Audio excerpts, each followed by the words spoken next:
दुसऱ्या दिवशी सकाळी नाश्ता करून बाहेर जायचं आम्ही ठरवत असतानाच लालमोहन बाबूंची गाडी येऊन पोचली. मुसळधार पावसानं आपण बालासोर येथे जवळजवळ 4 तास अडकून पडलो होतो. नाहीतर पुरी इथे लवकर पोचू शकलो असतो असं आमच्या ड्रायव्हरने सांगितलं. नीलाचलमध्ये खोली रिकामी नसल्याने आम्ही ड्रायव्हरसाठी जवळच न्यू हॉटेलमध्ये खोली आरक्षित केली होती. त्यानं आमच्या हॉटेलच्या वाहनतळावर गाडी उभी केली आणि तो आपल्या हॉटेलकडे गेला. हवा जर खराब नसेल तर आपल्याला नंतर भुवनेश्वरला जायचं आहे असं आम्ही त्याला सांगितलं. फेलुदाबरोबर द स्टेटसमन वृत्तपत्र आणायला आम्ही स्टेशनवर गेलो. हॉटेलात दिल्या जाणाऱ्या बंगाली भाषेतील वृत्तपत्रानं त्याचं समाधान होत नव्हतं. आम्हाला स्टेशनवर पोचायला अर्धा तास लागला. आम्ही तिथं पोचलो तेव्हा 8:45 वाजले होते. कलकत्त्यावरून येणारी जगन्नाथ एक्सप्रेस 7 वाजता आली होती. पुरी एक्सप्रेसला 1 तास विलंब झाला होता. ती कुठल्याही मिनिटाला येऊन पोचायची शक्यता होती. मला स्टेशनवर जायला खूप आवडतं आणि एरवी शांत असलेलं हे ठिकाण आगगाडी येताच कसं चैतन्यानं गजबजून जातं हे पाहायला देखील आवडतं. लालमोहन बाबूंना पुस्तकाचा स्टॉल सापडला. प्रख्यात लेखक जटायू यांची पुस्तकं तुमच्याकडे आहेत का असं त्यांनी विचारलं. खरं तर त्यांनी असं विचारायची काही गरज नव्हती, कारण त्यांचे निदान 3 तरी पुस्तकं अगदी ठळकपणे आम्हाला मांडल्याचं दिसत होतं. फेलुदानं त्याला हवं ते वृत्तपत्र घेतलं आणि तो काही पुस्तकांची पानं चोळू लागला. त्या क्षणी आम्हाला एक आवाज ऐकू आला. मिस्टरी मॅगझिनचा ताजा अंक आला आहे का? त्या आवाजानं विचारलं. मी वळून पाहिलं. तो निश्चित बोस होता. सुरुवातीला त्यानं आम्हाला पाहिलं नाही. जेव्हा पाहिलं तेव्हा तो दिलखुलास हसला. अरेच्चा, माझ्या शेजारी एक गुप्तहेर उभा असताना आम्ही रहस्यकथांचं मासिक खरेदी करतोय हे किती मजेशीर आहे नाही का? तो उद्गारला. तुझे मालक कसे आहेत? फेलुदानं विचारलं. फार तणावाखाली आहेत. लोक आधी वेळ न ठरवता भेटायला येतात आणि मग मला भेट घालून देण्यासाठी गळ करतात. जुन्या हस्तलिखितात एवढ्या लोकांना रस असेल असं कुणाला वाटलं होतं? का? आणखी कोण भेटायला आलं होतं का? मला त्याचं नाव ठाऊक नाही, पण त्याला दाढी होती व डोळ्यांवर गॉगल होता. आपलं नाव सांगण्यात काही अर्थ नाही, कारण सेन यांना काही ते ओळखता येणार नाहीत असं तो म्हणाला. परंतु हस्तलिखित विकू इच्छिणाऱ्या कोणाला तरी आपण ओळखतो असं त्यानं सांगितलं. तेव्हा मी सेन यांना जाऊन त्याची वर्दी दिली. त्यांनी मला त्याला गच्चीवर घेऊन यायला सांगितलं. त्याला मी त्यांच्याकडे घेऊन गेल्यावर मी माझ्या खोलीत पत्र वगैरे टाईप करायला गेलो. पण 3 मिनिटाच्या आत मला सेन यांची हाक ऐकू आली. काय झालं म्हणून मी धावतच बघायला गेलो तेव्हा त्यांचा चेहरा पांढरा फकट पडला होता व त्यांना खूप वेदना होत होत्या. त्यांना हृदयविकाराचा झटका येणार की काय असं मला वाटत होतं. ते मला कसंबसं म्हणाले, या माणसाला ताबडतोब माझ्या नजरेसमोरून खाली घेऊन जा.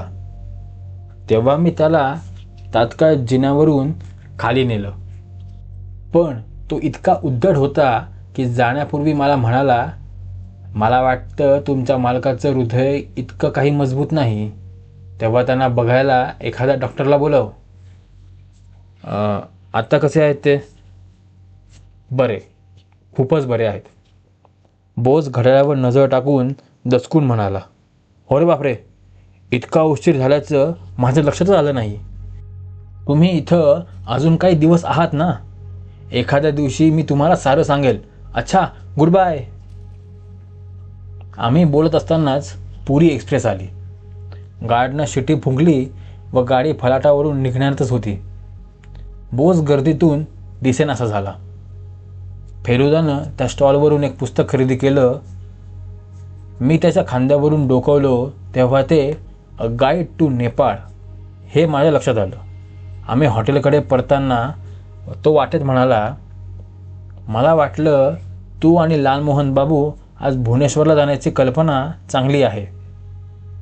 कशामुळं तरी मी इथेच थांबायला हवं असं मला वाटतंय. लवकरच काही उत्पात घडेल असं मला वाटत नाही, पण वातावरण सूचक आहे खरं.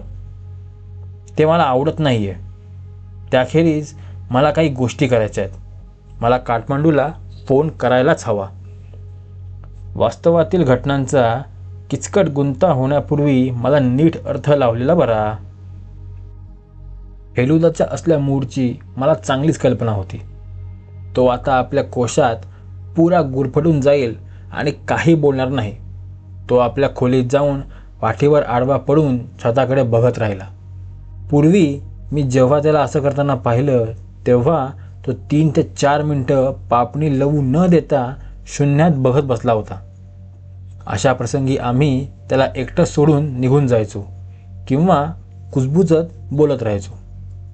फेलुदा कधी मौन सोडेल याची प्रतीक्षा करत बसण्यापेक्षा भुवनेश्वरला गेलेलंच बरं असं मला वाटलं. आपण शक्य तितक्या लवकर निघावं हे सुचवण्यासाठी लालमोहन बाबूंकडे पाहून मी मान डोलवली. आम्ही हॉटेलपाशी पोहोचलो तेव्हा मजुमदार बाहेर येताना दिसले. तुम्ही भेटलात याचा मला खूप आनंद झाला. तुम्ही 1 मिनिट जरी उशीर केला असता तर आपली चुकामुक झाली असती, ते म्हणाले. चला वर जाऊ. मजुमदार आमच्या खोलीत आले व चेहरा पुसत खाली बसले. तुम्ही माझा सल्ला मानलात होय ना? लालमोहन बाबूंनी हसत विचारलं. हो, तुम्ही अंदाज केला होता तशी सेन यांची प्रतिक्रिया होती. जणू भूतच पाहत आहोत असं वाटून त्यांनी उडीच मारली. माझी एवढी भरदार दाढी असूनही त्यांनी मला ओळखलं हे आश्चर्यकारकच नाही का? श्रीयुत मजुमदार, तुमच्या चेहऱ्यात असं काही वैशिष्ट्यपूर्ण आहे जे तुम्ही दाढीनं झाकू शकत नाही, फेलुदा म्हणाला. कोणतं वैशिष्ट्य? तुमचा तिसरा डोळा. तो विसरणं इतकं सोपं नाही. हो, तुमचं बरोबर आहे. मला त्या साऱ्याचा विसरच पडला होता. पण आज काहीसं विचित्रच घडलं. मी जेव्हा सेन यांना पाहिलं तेव्हा गेल्या महिन्यात ते अतिशय म्हातारे झाल्यासारखे वाटले. काठमांडूत दिसले त्यापेक्षा ते 10 वर्षांनी म्हातारे झाल्यासारखे वाटले. मला त्यांच्याबद्दल वाईटच वाटलं. अगदी खरं सांगतो, आता मी घडलेलं सारं विसरून जायला तयार आहे. सेन यांनी मला ठार करायचा प्रयत्न केला असेल तर त्यांना त्यांची शिक्षा मिळाली आहे. छान. मला हे ऐकून आनंदच झाला, कारण तुम्हाला फारसा सबळ पुरावा मिळाला नसता. मजुमदार उठले. आता तुमचा बेत काय आहे? त्यांनी विचारलं. हे दोघे आज भुवनेश्वरला जाणार आहेत. मी इथंच थांबतोय. मला वाटतं मी उद्या पुरीहून निघेल. ओरिसातील जंगल मी अजून पाहिलेली नाहीत. इथून निघण्यापूर्वी मी तुम्हाला भेटायचा प्रयत्न करेन. आम्ही निघेपर्यंत 12:30 वाजले. पण तो छान दिवस होता आणि रस्तेही चांगल्या स्थितीत होते. लालमोहन बाबूंच्या ड्रायव्हरनं ताशी 80 किलोमीटर वेगानं गाडी चालवली. बरोबर 42 मिनिटांनी आम्ही भुवनेश्वरला पोहोचलो. सर्वप्रथम आम्ही राजाराणी मंदिरात गेलो. याच मंदिरातील भिंतीवर एका यक्षीच्या पुतळ्याचं मस्तक काही वर्षांपूर्वी चोरीला गेलं होतं. आपलं सारं बौद्धिक कौशल्य वापरून फेलुदाने ते परत मिळवलं होतं. ते आपल्या मूळ जागी परतल्याचं पाहून मला खूपच आनंद झाला. आणखी डझनभर तरी मंदिरं पाहायची होती. लिंगराज, केदारगौरी, मुक्तेश्वर, ब्रह्मेश्वर आणि भास्करेश्वर यांचा त्यात समावेश होता. त्यातील प्रत्येक मंदिर आपल्याला पाहायचं आहे असा लालमोहन बाबूंचा आग्रह होता. कारण त्यांच्या शाळेतील प्रतिभावंत शिक्षक वैकुंठ मलिक यांनी भुवनेश्वरवर लिहिलेली कविता त्यांच्या मनात अजूनही रेंगाळत होती. आजूबाजूच्या अंदाजे 40 अन्य पर्यटकांकडे दुर्लक्ष करीत मुक्तेश्वर मंदिरात ते कविता म्हणून दाखवू लागले. भुवनेश्वरच्या भिंती सांगती कथा एक एक शिल्पकाराच्या. मायकल एंजेलो आणि दाविंची सारख्या आपल्या मायभूमीतील सर्व अनाम वीरांच्या. यमक काही बरोबर वाटत नाही, नाही का? अगदीच राहवलं नाही म्हणून मी म्हणालो. म्हणजे सांगती आणि शिल्पकारांच्या हे कुठं जुळतंय, आणि सारख्या आणि वीरांच्या हे तरी कुठं जुळतंय? अरे राजा, हा मुक्त छंद आहे, मुक्त छंद, लालमोहन बाबू म्हणाले. यात यमका बिमकाची गरज नसते. आम्ही पुरीला संध्याकाळी 7 पोचलो. भुवनेश्वर जरी नीटनेटकं आणि आटोपशीर वाटलं तरी समुद्र सानिध्य असल्यानं मला पुरी जास्त आवडलं. आम्ही नीलाचलचा जिना चढून वर आलो तेव्हा आमचा व्यवस्थापक श्यामलाल बरीक आम्हाला भेटायला आला. श्रीयुत गांगुली, तुमच्यासाठी एक निरोप आहे. आम्ही लगेच त्यांच्या खोलीत गेलो. श्रीयुत मित्तर 10 मिनिटांपूर्वी बाहेर गेले आहेत. त्यांनी तुम्हाला तुमच्या खोलीत थांबायला सांगितलं आहे. का? काय झालं? पोलीस ठाण्यातून फोन आला होता. DG सेन यांच्या घरी चोरी झाली आहे. एक अत्यंत मौल्यवान हस्तलिखित चोरीला गेलंय. किती विचित्र योगायोग. आज सकाळीच काहीतरी घडणार असं आपल्याला वाटत असल्याचं फेलुदा म्हणाला होता. पण ते इतक्या लवकर घडेल याची कुणाला कल्पना होती?